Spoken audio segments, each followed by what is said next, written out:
ఆంధ్రప్రదేశ్ కాలుష్య నియంత్రణ మండలి ఖనిజాభివృద్ధి సంస్థలకు చెందిన బస్తాల కొద్ది ఫైళ్లను విజయవాడ అవనిగడ్డ కరకట్టపై బుధవారం రాత్రి తగలబెట్టిన వైనం కలకలం రేపింది. ఇందులో కొన్ని సీఎంఓకు చెందిన దస్తాలు, కాలుష్య నియంత్రణ మండలికి చెందిన హార్డ్ డిస్కులున్నట్లు తెలుస్తోంది. బుధవారం రాత్రి 9 గంటల సమయంలో AP16 EF 2596 నంబర్ గల ఇన్నోవా కారులో కొందరు వ్యక్తులు కరకట్టపైకొచ్చారు. ఈ వాహనంపై ప్రభుత్వ వాహనం అనే స్టిక్కర్ ఉంది. వీరు పెనమలూరు మండలం పెదపులిపాక సమీపంలోని శ్రీనగర్ కాలనీ వద్ద కారు నిలిపి అందులో ఉన్న బస్తాల్లోని ఫైళ్లను కరకట్టపై తగలబెట్టడం మొదలెట్టారు. అటుగా వెళ్తున్న ఓ టీడీపీ కార్యకర్త దీన్ని గమనించారు.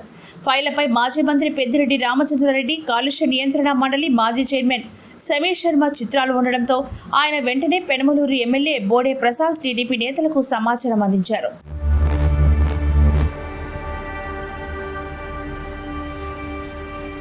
దీంతో పెద్దపులిపాకకు చెందిన టీడీపీ నేతలు, కార్యకర్తలు వెంటనే అక్కడికి చేరుకున్నారు. ఇది గమనించిన ఇన్నోవాలోని వ్యక్తులు యనమల కుదురు వైపు పరారయ్యారు.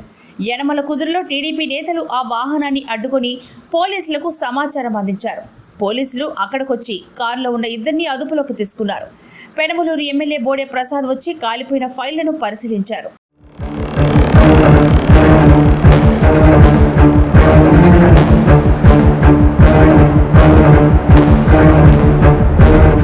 గత ప్రభుత్వంలో సీఎంఓ అధికారిగా పనిచేసిన ముత్యాలరాజుకు సాయి గంగాధర్ అనే వ్యక్తి ఓఎస్డీగా ఉన్నాడు.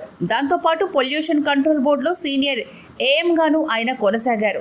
ఈ క్రమంలోనే కార్లు లేకుండానే కార్లు ఉన్నట్లు గంగాధర్ బిల్లులు తీసుకున్నట్లు తెలుస్తోంది. ప్రభుత్వం మారడంతో ఈ వ్యవహారం ఎక్కడ బయటపడుతుందో అన్న భయంతోనే ఫైళ్లను దహనం చేసినట్లు తెలుస్తోంది.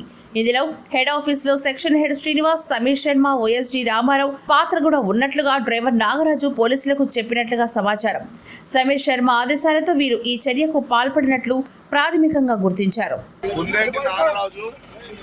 Out sourcing employee pollution control board లో చేస్తున్నాడు. ప్లానింగ్ డిపార్ట్మెంట్ ఏం చేస్తుంటారు మీరు? డిపార్ట్మెంట్ కాగితాలు చాలా పెద్దరెడ్డి చూపించండి. పెద్దరెడ్డి